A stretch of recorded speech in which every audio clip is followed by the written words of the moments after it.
you feel invisible in your own home? Not physically invisible, of course. You're still there at the dinner table. You still show up for birthdays. You still answer the phone when it rings. But there's a different kind of invisibility that creeps in after 60, 70 years of living. It's the feeling that the people who are supposed to know you best, your own family, no longer see who you really are. They see who you used to be. They see the role you played. But the person you've become, the thoughts you think now, the things that excite you or trouble you or make you laugh at 3 a.m, those things live in a quiet, unshared space. And maybe the hardest part isn't that they don't see you, it's that you don't recognize them either anymore. This is the grief nobody prepares you for, the grief of outgrowing family, not losing them to death or distance, but to change, to divergence, to the slow, painful realization that the people you grew up with, raised, or built a life alongside have become strangers wearing familiar faces, and you're left wondering, is it them? Is it me? Or is this just what happens when you live long enough to become a different version of yourself? What if I told you that this feeling, this ache, is not only common but deeply misunderstood? That the guilt you carry for feeling disconnected from your own blood is based on a myth we've been sold our entire lives? The myth that family is supposed to stay close forever, that shared DNA means shared values, that love alone is enough to bridge the gap between who we were and who we are now. By the end of this conversation, you're going to understand why outgrowing family is not a failure. You're going to learn the 5 quiet truths about this kind of grief that no one talks about at holiday dinners. And most importantly, you're going to find permission to honor your own growth, even when it means stepping away from people you once couldn't imagine living without. Let me tell you about Margaret. Margaret is 73. She raised 4 children. She was the glue of her family for decades. Every Sunday dinner was at her house. Every crisis was solved in her kitchen. She knew everyone's favorite meal, everyone's quirks, everyone's wounds. But about 5 years ago, something shifted. Margaret started reading again, something she hadn't done since her 30s. Philosophy, poetry, books about the cosmos and consciousness. She joined a meditation group. She started questioning things she had believed her whole life, not out of rebellion, but out of genuine curiosity. And her family didn't know what to do with her. Her eldest son told her she was going through a phase. Her daughter stopped asking her opinion on things, assuming Margaret had become too out there to relate to real problems. At family gatherings, Margaret felt like a guest in her own story. The conversations didn't include her anymore, not really. They talked around her. They smiled politely when she shared something she'd learned, then changed the subject. It wasn't malicious. It was just that she had grown into someone they no longer understood. And they had stayed the same. Margaret once told me through tears, I don't know if I'm mourning them, or mourning the version of me they want back. That's the first truth. You are not grieving the people themselves. You are grieving the shared language you used to speak. Think about it. For most of your life, connection with family was built on shared context. You grew up in the same house, ate the same meals, survived the same dysfunctions, celebrated the same traditions. You didn't have to explain yourself because they were there, they knew. But as you age, especially after 60, something profound happens. You start peeling back layers. You start questioning assumptions. You start realizing that some of the things you were taught, some of the roles you played don't fit anymore. And the more you grow, the less that old language works. Your sister still talks about people the way you did 20 years ago, with judgment and gossip, and now it makes you uncomfortable. Your brother still clings to political views you've softened on, and every conversation feels like walking through a minefield. Your adult children still see you as mom or dad, the fixer, the provider, the strong one, and they don't know how to hold space for your vulnerability or your new interests. The language you once spoke fluently together has become foreign, and that is a loss, a real, tangible loss. It's okay to grieve it. But here's what most people don't tell you. That loss doesn't mean you did something wrong. It means you did something right. You kept growing. Does this resonate with you? Let me know in the comments. There's another shift most people don't expect, and it has to do with values. Think about Harold. Harold is 68. He worked in construction his whole life. Hard work, loyalty, providing. Those were the pillars of his identity. His two sons followed in his footsteps for a while, but then one of them left the business to become a therapist. Harold didn't understand it. "Why would you spend years in school to listen to people complain?" he'd say, half joking, half serious. But underneath that joke was a real disconnect. His son had adopted a completely different value system: emotional intelligence, inner work, healing generational trauma. Words that felt like a different planet to Harold. And the more his son grew into that world, the less they had to talk about. It wasn't that they didn't love each other. It was that they no longer valued the same things. This is the second truth. Outgrowing family often means outgrowing the value systems you were raised in. When you're young, your family's values are the water you swim in. You don't question them because you don't even see them. But as you age, especially if you've done any kind of inner work, therapy, spiritual exploration, or even just deep reflection, you start to see those values clearly. And sometimes you realize they don't serve you anymore. Maybe your family values appearances, and you've started valuing authenticity. Maybe they value security, and you've started valuing meaning. Maybe they value staying quiet, and you've started valuing speaking truth. And here's the painful part. When your values change, it's not just that you disagree on politics or religion or how to raise kids. It's that the very lens through which you see the world has shifted. You're not just speaking a different language. You're living in a different reality, and they feel it. You feel it, and no one knows how to bridge that gap. So you sit at the table, smiling, nodding, feeling like a stranger in your own origin story. But that's only part of the picture. There's a biological and psychological reason this happens more acutely after 60. And understanding it can bring you some peace. As we age, our brains actually become more selective about where we invest our emotional energy. There's a concept in psychology called socio-emotional selectivity theory. It says that as we become more aware of our mortality, we naturally prioritize relationships and experiences that are emotionally meaningful and let go of those that aren't. When you're young, you have the luxury of time. You can tolerate surface-level relationships, obligatory gatherings, conversations that go nowhere because there's always tomorrow. But after 60, 70 years, your inner compass becomes more honest. You start asking, does this nourish me? Does this relationship allow me to be myself? And if the answer is no, your body, your mind, your soul starts pulling away. Not out of cruelty, but out of self-preservation. This is why so many people in their later years feel guilty for wanting distance from family. They think they're being selfish. But what's actually happening is that their brain is doing exactly what it's supposed to do. It's protecting their peace. It's honoring their finite time. You're not cold for wanting less contact. You are not broken for feeling relieved when a visit ends. You are not a bad person for outgrowing the people who raised you or the people you raised. You are human and you are awake.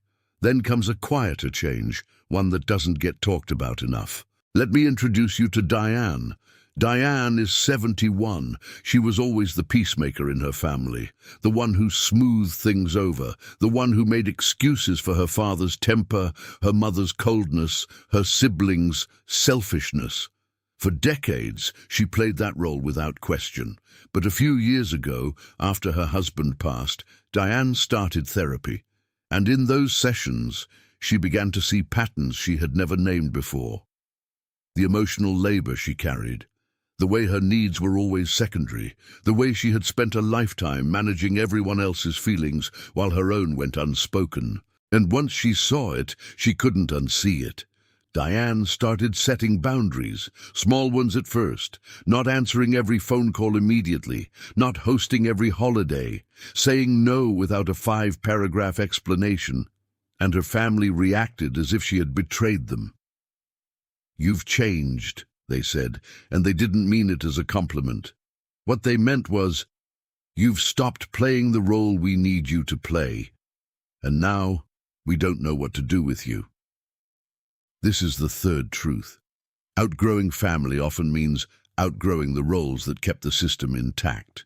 Every family is a system, and in that system everyone has a role: the caretaker, the scapegoat, the golden child, the peacemaker, the strong one, the funny one.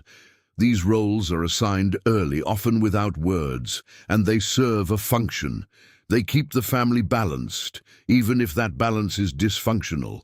But here's the problem. Those roles were never really about you.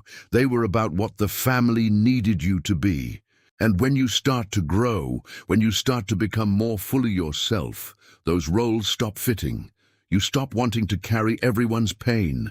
You stop pretending everything is fine. You stop laughing at jokes that hurt. And the system doesn't like it. Because systems resist change. They want equilibrium, even if that equilibrium is suffocating the people inside it. So when you step out of your role, even gently, even lovingly, it feels to them like abandonment. And it feels to you like freedom and guilt all at once. If this one surprised you, I'd love to hear your thoughts below. And this leads us to a truth that is often harder to accept. Consider Paul. Paul is 76. He has 3 adult children. He loves them. But over the years, he's noticed something painful. They don't really ask about his life anymore. They call when they need something: advice, money, help with the grandkids. But when he tries to share what he's been thinking about, what he's been learning, how he's been feeling in this stage of life, their eyes glaze over. They're polite, but distant. It's as if they've frozen him in time. He's dad, the fixed point, the rock, and any complexity beyond that is inconvenient. Paul once said to me, "I think they love who they need me to be, but I'm not sure they're interested in who I actually am." This is the fourth truth. Sometimes the people you love are only interested in the version of you that serves them. This is a hard pill to swallow, because we want to believe that love is unconditional, that family sees us, all of us, and loves us anyway. But the reality is, most people, even those who genuinely care about us, relate to us through the lens of their own needs. They love the version of you that makes their life easier, that affirms their choices, that fits into their narrative. And when you change, when you no longer fit that mold, they don't know how to love the new you. Not because they're monsters, but because it requires something they may not have the capacity for: curiosity, flexibility, humility. And so you're left with a choice. Do you shrink back into the old version to keep the peace, or do you honor who you've become, even if it means less closeness, less approval, less belonging? Neither choice is easy, but only one is honest. There's a particular kind of loneliness that comes with this. It's not the loneliness of being alone. It's the loneliness of being surrounded by people who are supposed to know you and feeling utterly unseen. You can be in a room full of family, laughing, eating, and still feel like you're on the outside looking in. Because the person they're interacting with isn't really you. It's a memory, a projection, a role. This is the fifth truth. The grief of outgrowing family is compounded by the fact that no one validates it. When someone dies, people bring casseroles, they send cards. They say, "I'm so sorry for your loss." But when you outgrow family, when you quietly drift apart or consciously create distance, there's no ritual for that. No one acknowledges the mourning. In fact, people often judge you for it. But they're your family. Blood is thicker than water. You only get one mother, one father, one sister. As if obligation alone should be enough to sustain connection. But you know better. You've lived long enough to know that proximity doesn't equal intimacy, that shared history doesn't guarantee understanding, that love, real love, requires mutuality, respect, and the space to evolve. And yet, because there's no social script for this kind of loss, you grieve it in silence. You carry it alone. You wonder if you're the only one who feels this way. Let me tell you, you're not. This is one of the most common, unspoken heartbreaks of aging, and it's time we started talking about it. So what do you do with this grief? How do you move forward when the people who were supposed to walk with you for life have become incompatible with the person you've grown into? First, you give yourself permission to feel it, all of it, the sadness, the anger, the guilt, the relief, the confusion. You don't rush to fix it or force reconciliation or pretend it doesn't hurt. You let yourself mourn the family you thought you'd have, the closeness you thought would last, the understanding you thought was guaranteed. Second, you redefine what family means to you. Family doesn't have to be blood. It can be the friends who see you, the community that celebrates your growth, the people who ask, "How are you, really?" and wait for the real answer. You're allowed to build a chosen family. You're allowed to invest your energy in relationships that are reciprocal, that honor who you are now, that feel like home. Third, you release the fantasy.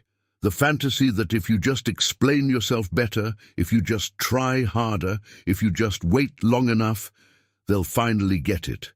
Sometimes they won't. And that's not your failure. It's just the reality of two people growing in different directions. And finally, you trust that this too is part of the journey. Outgrowing family doesn't mean you've lost your roots. It means you've grown branches. And those branches are reaching toward light, toward truth, toward a version of yourself that is more whole, more free, more authentically you. If you've made it this far, I want you to know something. The fact that you're even thinking about this, that you're willing to sit with this discomfort instead of numbing it or denying it, tells me something about you. It tells me you're brave. It tells me you value truth over comfort, and it tells me you're not willing to live the rest of your life pretending. That takes courage, real courage, and I see you. Many of us here are walking similar paths. We're learning to honor our own growth, even when it costs us closeness with people we love. We're finding new ways to belong, new definitions of family, new kinds of connection. If that speaks to you, I'd be honored if you joined us. Subscribe, not because you have to, but because you want to be part of a community that values honesty, depth, and the full complexity of this human experience. You don't owe anyone a version of yourself that no longer exists, not even family, especially not family, because the most important relationship you'll ever have is the one with yourself. And if that relationship is built on truth, on growth, on the willingness to keep evolving even when it's lonely, then you're already home. You are not too much. You are not too different. You are not broken for outgrowing the people who couldn't grow with you. You are simply becoming, and that is the most sacred work there is.